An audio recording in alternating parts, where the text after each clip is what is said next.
So Max, Hello, my love. huge congratulations. You're the only one that I know that's seen it. Yes, I have. I literally saw it on Monday. And Have you seen it yet? No, who have you seen it with? I went to see it with Jonathan and Mark, the editor, in a screening room in Soho. And yeah, I mean, it was very surreal and strange watching myself on the big screen for the first ever time. And was it what you expected? No, and yes, the film is exactly what I expected. Yeah. And me in the film, I do so many weird things that I never realized I did before, just like weird faces. You know, like you tend to like look at yourself like, I don't ever remember pulling that weird face, but no, yeah, it's what I expected. Yeah, I think so anyway. I mean, it's really hard to tell, isn't it? So did the feeling of what you were doing inside match with what you saw in your performance? Yeah, I think so. I think I tried to not overthink anything too much when I was watching it back and tried to go on. I mean, it was really hard, obviously, because I was watching things that I'd done, but trying to go on, you know, Jamie's journey with him and see if every sort of moment landed. And I feel like it did. I'm not sure, but I mean, it's really hard to tell when it's you, but Yeah. yeah, definitely the essence and the feelings that I had when I was shooting, like definitely come across, especially in some of those earlier scenes that I remember shooting with you, because you know, we were first up. Okay, And, before we get there, hold on. I'm going to go all the way back. I'm going to go back to how did you hear about this in the first place? How did you hear about the movie? And where were you in your life? Well, I was at school. I was in my second year, and a friend of mine, Lydia, said that Shaheen Baig was looking for someone for this part, and there was an open casting call. Now, when you say school, do you mean acting school or school? Yeah, I was in my second year of uni. Okay. And basically, my friend Lydia messaged me and was like, "There's this casting, you have to go for it." And I was like, surely not. It's a movie. Like, no. And I was training in theatre at the time, and she was like, "Surely not. It's too big." Like, you know. And I'd worked at the cinema growing up when I was 16, so like the movies, like I always was the one that was like sweeping the popcorn and hand ripping the tickets. I never sort of thought that I would be in the movie. And then she basically forced me to sending in a tape to Shaheen. And after that, I sort of was on the journey of auditioning and stuff, which was very bizarre. And it sort of just snowballed into this sort of where we are now. And then okay, don't jump. I want to know the process of. So, what did you send on your first tape? So on my first tape, I just had to say who I was, where I was from, and I think like an interesting story about myself and about how maybe that I connected to the project. And that story basically was me sharing the time that me and my sister used to dress up as characters from Greece, the movie, in my living room and perform like little mini musicals that I used to be the producer of in my house. And one time my nan came over to watch said musical, and we gave her the shock of her life when my sister exited the curtain in a leather jacket dressed as Danny, and I exited the curtain in a little black wig as Rizzo. And she almost wet herself. She was laughing so much. And that was the story I shared in my tape. And obviously that sort of connects quite well to the character in terms of him, you know, doing drag or whatever. So you knew up front that you knew that it was for a musical and that it was called Everybody's Talking About Jamie. You knew that. Yeah. And I knew.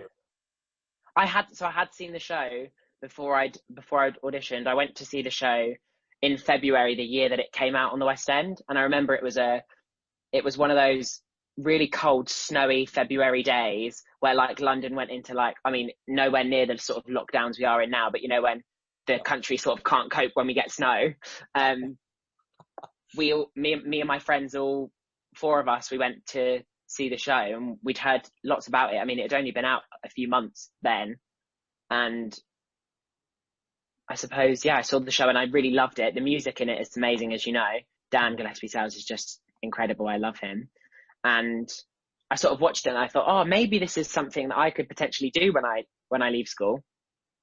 And yeah, I loved it. I loved it. So when you went, do you know how many people auditioned for the movie role that you finally got? I don't know. It's in the thousands, I believe, but I don't know the specific number. Are you going to tell me the specific number now? 3.5 hours, and it was over an entire year. So you landing that part did the enormity of the impact of that weigh on you, or did you just take me through? So you sent in your first tape telling your Greece story. Then what were the next stages? So then I think there was a few more tapes actually, and I taped a few of the scenes from the movie. I think the scene where I give Pretty the shoes, and then they'd written I think Tom had written a monologue that was basically saying like happy birthday to Pretty in this monologue, where Jamie was just being. This was all self-taped. You weren't in a room with the director or no. This was all self-tapes to begin with, and then after that, I was sort of just using the whole process as like a process to learn how to tape and like, I wasn't really thinking about the end goal. And then I got the call to say that they were doing like a group audition, at the old Diorama Centre in London. Would I be free? Would I like to come? Yeah. And I was like, yes, I'm free and I would love to come. And they said, you'll be meeting the director and the casting director. Yeah. Please prepare. I think it was 3 scenes and two of the songs. So it was a scene with Dad, a scene with Mum, the Pretty scene, and The Wall in My Head and Don't Even Know It.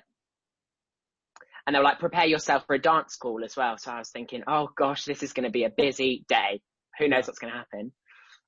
I arrived at the old Diorama Centre and I was probably like, I don't think I was too nervous at this stage because I was sort of in the headspace where I was like, you know, you get little audition nerves, but I was like, this is just experience. I'm just really sort of grateful to be here. Yeah. And then we went in and we all did a dance round together, and it was really fun. It was a sort of movement call. We learnt some choreography. We were all just having a party. It was nothing too difficult. Yeah. And then they started calling people in one by one. And then when I went in the room, they said, oh, Dan Gillespie Sales is here. He showed up. So I was thinking, oh no, I'm going to have to sing 2 of this guy's songs in front of him. Yeah. That's really daunting. Oh my gosh, didn't realize he was going to be here. And also on top of that, when I got in there and they were like, oh, okay, we'll start with Wall in My Head. Do you want to wear the heels? And then they got out these red heels from the bag, which he wears in the show. And they were like, do you want to do the song in the heels? Because obviously in the show and in the movie, he does that song in the heels. And I was like, yes. I was like, absolutely, yes, I will do the song in the heels. And, you know, I haven't had much experience in heels at all. And I just thought, okay, I've got to do this on a wing and a prayer here. Slipped on the heels. They were a little too big.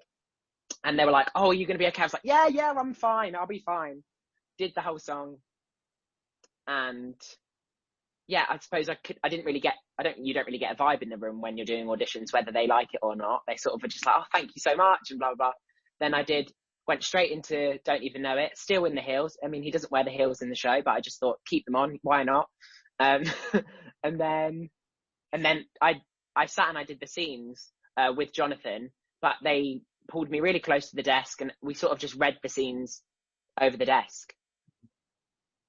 And I mean, we did the scenes a few times. Jonathan gave a few notes, and at that stage, the notes were just to slow down and to listen. Mm-hmm. And I was like, oh, brilliant. Just slow my pace down, calm down a bit, listen. And then after that, I left that day thinking, oh, that was a fun day. Like, I'm not going to hear anything. Back to sort of school I go. And then it was like a long wait because I was in a space where I was like, oh, I might hear, I might not, or who knows.